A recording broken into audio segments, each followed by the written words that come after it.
영화와 썸 타는 시간 무비썸. 저는 글 쓰는 김중혁. 영화 보는 송경원입니다. 네, 오늘은 특적 영화 하나를 하는 게 아니고 뒤에 포스터를 보시면 아시겠지만 저희가 몰래 소개해드리려고 그랬는데 하반기 기대작을 제작진이 스포일러를 해버렸어. 뒤에다가 포스터를 큼지막하게 박아가지고 그러니까요. 네. 네, 나름 조심스럽게 하나씩 얘기하려고 그랬더니 이미 다 나와 있지만 오늘은 하반기 기대작, 기자님의 기대작, 저의 기대작 나눠서 한번 알아보는 시간입니다. 하반기에 또 수많은 작품들이 나올 텐데 오늘 그 중에서 3편씩 골라왔는데 그 중에 딱 한 편이 겹치는데 한 편이 여기 없는 영화입니다. 우리가 다 깔 수는 없으니까 그러니까요. 하나는 숨겨두고 하나씩 이야기를 해보도록 하겠습니다. 네, 알겠습니다. 먼저 피 하나 까주시죠. 이 중에 하나를 까면 되나요? 이게 누가 어떤 모르죠. 누가 어떤 걸 고르는지 아직 모르니까요. 네. 일단은 영화제에서 틀었던 영화라든지 칸에서 공개됐던 영화라든지 뭐 다양성 영화들은 가급적은 뺐어요. 그리고 일반 상업 영화들 중에 골라봤고요. 일단 제가 먼저 소개해드리고 싶은 영화는 송강호 주연의 택시 운전사입니다. 포스터를 봐도 재미있을 것 같아요. 네. 저 표정으로 어떻게 재미없는 영화를 만들 수 있을까? 변호인 때도 마찬가지지만 송강호 배우는 어떤 역할을 하는가에 늘 사람을 보여주잖아요. Don't worry, I passed the driver. 사람으로서의 상식, 정 이런 것들을 그냥 배우 이미지로 보여주는 배우이기 때문에 이미지 자체로 충분히 설득할 수 있는 배우이기 때문에 어떻게 보면 다소 민감할 수도 있는 얘기고 어떻게 풀어갈지가 사실 난감할 수 있는 얘기인데 이 배우가 붙었다는 것 그거 자체로도 굉장히 좀 기대를 하지 않을 수 없는 영화인 것 같아요. 카피가 아주 명료합니다. 80년 5월 광주로 간 택시 운전사라는 누가 한국인이라면 누가 봐도 그런 이야기일까라고 추측을 하게 되는 그런 이야기일 텐데 감독이 또 장훈 감독이에요. 네, 장훈 감독님 영화는 영화다로 좀 각광을 받았던 일약 스타덤에 올랐던 감독님이고요. 이번 택시 운전사가 제가 좀 더 기대되는 이유 중에 하나는 장훈 감독님이 원래 이렇게 많이 벌리는 얘기보다 좁힐 때 그리고 드라마에 집중할 때 혹은 컨셉이 딱 서 있을 때 훨씬 더 잘 좋은 영화를 내시는 것 같아요. 그런 측면에서는 이 택시 운전사라는 얘기가 인물에 집중하기 굉장히 좋은 실화 소재이고 실화를 소재로 바탕으로 했어요. 여기 나오는 것처럼 광주와 민주화운동의 진실을 전 세계에 알린 유리겐 힌츠페터라는 방송 기자의 실화를 모티브로 했고요. 이 기자가 계엄령에 선포된 그 광주에 택시 타고 어떻게 내려갔을까에 대한 얘기를 해주는 영화라고 할 수 있죠. 이 영화의 독일 기자 역할을 이제 토마스 크레치만이라는 배우가 맡았는데 사실 송강호 배우랑 마찬가지로 독일의 국민 배우 중에 한 명이에요. 그래요? 굉장히 유명한 배우고 헐리우드 영화에서도 꽤 많이 나와서 아마 얼굴 보면 대부분 알아보실 거예요. 하지만 포스터에 없다는 거. 능욕당했다는 거. 네. 주로 이제 피아니스트에 나왔던 독일 장교. 혹은 뭐 블록버스터 중에는 어벤져스 에이지 오브 울트론의 또 악역으로 나오고요. 네.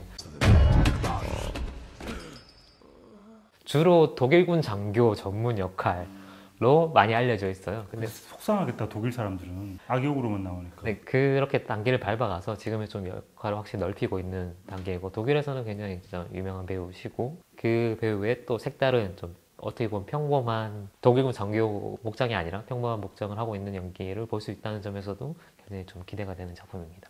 그럼 제가 이제 택시 운전사 받고 저의 추천작 하나 뭐 한국 영화 하셨으니까 제가 또 군함도를 내보이겠습니다. 제가 류승환 감독의 오래된 팬입니다. 그래서 초창기부터 좋아했던 감독이어서 늘 기대를 하고 있는데 이번에는 일단 배우들도 황정민, 소지섭, 송중기, 김수환 이런 배우들이 다 같이 나오기 때문에 굉장히 기대가 되고요. 일제강점기 일본의 군함도에서 강제 징용된 사람들의 탈출기 같은 걸 담고 있다고 하는데 일단 저는 이 유승환 감독하는 액션씬이잖아요. 일단 베를린 이분이 약간 요새 세자 제목에 꽂힌 것 같아. 세자가 다 잘 됐어요. 베를린, 베테랑, 다들 배네. 짝패 그리고 부당거래 이렇게 예전에는 사실 제목이 길었거든요. 죽거나고 나쁘거나 피도 눈물도 없이 그러다가 점점 영화 자체도 약간 타이트해지는 것 같고 그런 식의 변화를 보는 게 팬으로서 좀 반갑기도 하거든요. 벌써부터 들려오는 얘기로는 워낙 촬영할 때 엄청 고생하셨다라는 얘기를 많이 들었고 그 몹신이라고 하죠. 군중신이 그때까지 나왔던 한국 영화랑 비교할 수 없을 정도의 어마어마한 신이 있대요. 그래서 사실 기자들 사이에서도 굉장히 그 그림을 보고 싶은 영화 중에 한 편이네요. 그러면 이제 남은 게 덩케르크하고 킹스맨인데 분위기상 대충 짐작이 갈 것 같아. 네. 제가 두 번째로 기대하고 있는 영화는 크리스토퍼 놀란 감독의 덩케르크입니다. Where are we going? Dunkirk. 프랑스의 덩케르크라는 해안가에 영국 군들이 몰려서 이제 독일군에 몰살당하게 된 순간이 있는데 그때 영국 군들이 탈출했던 작전이거든요. 일단은 놀란 감독이라는 것만으로 사실 설명을 굳이 해야 되나? 설명하지 마세요. 다음 거 할게요, 제가. 네. 이게 놀란 감독의 첫 번째 전쟁 영화인데 놀란이라고 하면 그런 아날로그적인 촬영이라든지 실제 세트를 짓는다든지 그런 걸로 굉장히 유명하잖아요. 그래서 전쟁 장면을 이 감독이 찍으면 어떨까? 어디까지 재현을 할까를 궁금해할 수밖에 없는 거죠. 그런 측면에서는 이때까지 나왔던 영화들과는 확실한 차별점을 보여주지 않을까라는 기대를 갖게 되는 거고 사실 우리가 흔히 2차 세계대전 하면 노르망디 상륙작전을 생각하잖아요. 네. 근데 노르망디는 워낙 영화화가 많이 됐기 때문에 근데 알고 보니까 노르망디 상륙작전만큼 유명한 탈출 작전이었더라고요. 근데 이 작전이 실제로 유명했던 이유는 거의 40만 명 가까이의 군인들이 탈출을 했는데 그 탈출을 위해서 어선들 그냥 평범한 사람들이 많이 이제 도왔다는 것 때문에 전쟁 가운데서도 약간 미담. 노르망디 상륙작전이 격렬한 어떤 사투였다고 하면 이거는 딱 전쟁 속에서 인간의 같은 걸 보여주기 좋은 소재인 거죠. 사실은 조금 걱정되는 것도 있었는데 예고편의 제일 첫 번째 예고편이 그 해안가에서 아무것도 군인들 안 나오고 그냥 시간만 빨리 가는 걸 보여줬어요. 이게 뭐지? 전쟁 영화인가? SF인가? 외계 행성의 SF 바닷가를 보여주는 건가 싶은 장면이었거든요. 그 예고편 보니까 정말 좀 보고 싶더라고요. 약간의 그 걱정이 살짝 불식되는 괜찮을 수도 있겠다라는 생각을 했습니다. 제가 이제 두 번째로 소개해 드릴 작품은 킹스맨인데 제가 이 매튜 본 감독을 너무 좋아합니다. 매튜 본 감독이 좀 발칙한 상상력을 잘 표현해내는 감독인 것 같아요. 킹스맨 마지막 장면에 폭죽 장면들이 있잖아요. 그 장면은 정말 누구도 그렇게 찍지 못할 클라이막스를 화려하게 수놓는 그런 장면이었던 것 같은데 그런 발칙함이 어쩌면 이번에도 연결될 수 있을 것 같아서 기대가 되고요. 배우들이 정말 화려합니다. 지금 이 나오지만 할베리, 제프리치스, 줄리언 무어, 콜린 퍼스도 나오더라고요. 마크 그게 스트롱, 관건이었죠. 네. 나오냐 안 나오냐가. 네, 엘튼 존, 채닝 테이텀 이런 배우들인데 이 배우들의 실제 극중 이름이 좀 특이합니다. 할베리는 진저이고요. 술 이름이 다 진저, 제프리치스는 샴페인, 채닝 테이텀은 데킬라. 그리고 페드로 파스칼은 위스키 이런 식으로 이럴 때 한국 배우가 빨리 성장해서 소주 이런 이름으로 여기 한 자리 끼면 얼마나 좋을까 생각이 들었을 정도로 재밌는 장면인데 이런 장면을 실제로 한다는 자체가 우리 영화가 어떤 색깔일지를 보여주는 거잖아요. 우리 영화는 유쾌한 영화일 거야 라고 얘기를 하는 거기 때문에 일단 재밌을 것 같고 킹스맨이 말씀하신 것처럼 발칙함, 발랄함이 이제 주 매력인 시리즈잖아요. 근데 약간 걱정되는 거는 그거예요. 이게 2편, 3편이 나오면 좀 식상해지잖아요. 1편은 정말 이게 뭐야 싶었거든요. 과연 그렇게 발칙하고 발랄할 수 있을까요? 좀 저한테 이런 식으로 하는 거면 덩케르크 다시 할게요. 덩케르크 걱정되는 점이 무지하게 많습니다. 과연 논란과 전쟁 영화가 어울릴까 그런 생각이 들고요. 잘못했습니다. 잘못한 건 아니고. 킹스맨 사실 저도 되게 재밌게 봤는데 약간 속편이라서 좀 걱정되긴 해요. 갑자기 궁금해지는데 1편에서 나왔던 캐릭터 중에 누가 제일 마음에 드셨어요? 킹스맨?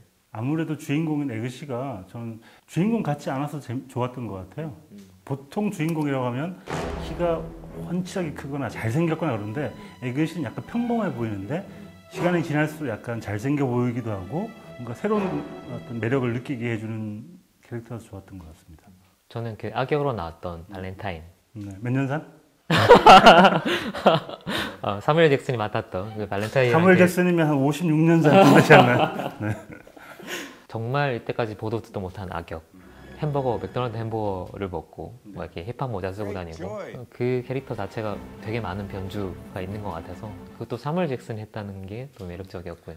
그리고 이제 저희가 함께 골랐던 마지막 작품이 있는데 그 작품은 저희가 없기 때문에 저희가 이제 공개를 해야 될 텐데 둘이서 만장일치, 둘밖에 없지만 만장일치로 하반기 최고의 기대작으로 뽑은 작품이 바로 블레이드 러너 2049입니다. 네. 작가님이 이 영화 꼽으신 이유가 저는 사실은 이미 짐작하셨겠지만 저 순위표에서 나와 있잖아요. 제가 올해 1등으로 뽑은 작품이 컨택트입니다. 드니 빌레브 감독에 대한 신뢰가 있기 때문에 일단 뽑았고요. 그리고 라이언 고슬링과 해리슨 포드가 합류했다면 어떤 영화가 나올까? 그냥 생각만 해도 기대가 되는 작품입니다. 저는 사실 그 뽑으면서 뽑을까 말까 굉장히 고민했거든요. 전 안 좋은 상상을 먼저 하게 되는 것 같아요. 그래서 일단 비관주의자구나. 이 영화가 최고로 안 좋았을 때를 상상을 하는 거죠.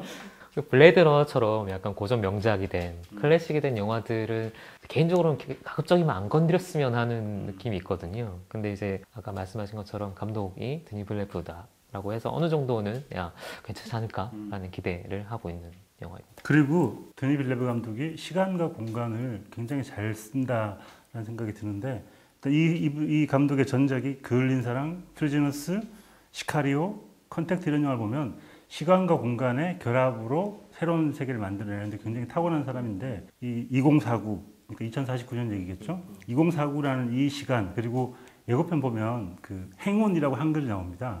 그러니까 한글과 함께 수많은 언어들로 이루어진 도시의 공간 이 두 개를 결합하면 어떤 식으로 그 감독만의 스타일이 나올지 생각해 보면 이미 흥미를 느낄 수밖에 없는 그런 구성인 것 같아요. 이게 2049가 30년 뒤 얘기잖아요. 블레이드 러너 자체가 2019년의 배경이니까 사실 지금 내일 모레구나. 그렇죠.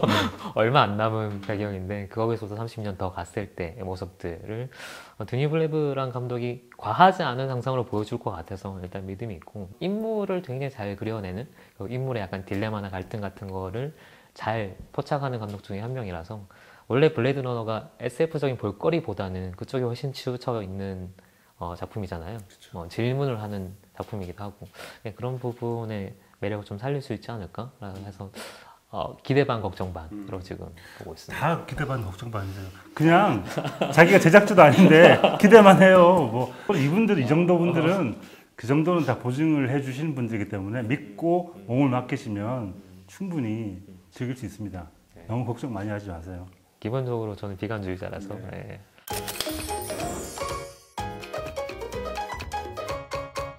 네, 지금까지 하반기 기대작들 알아봤는데요.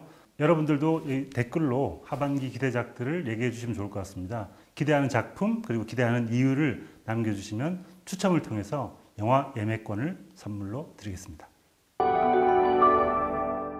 다음에 뭐 보죠? 이거?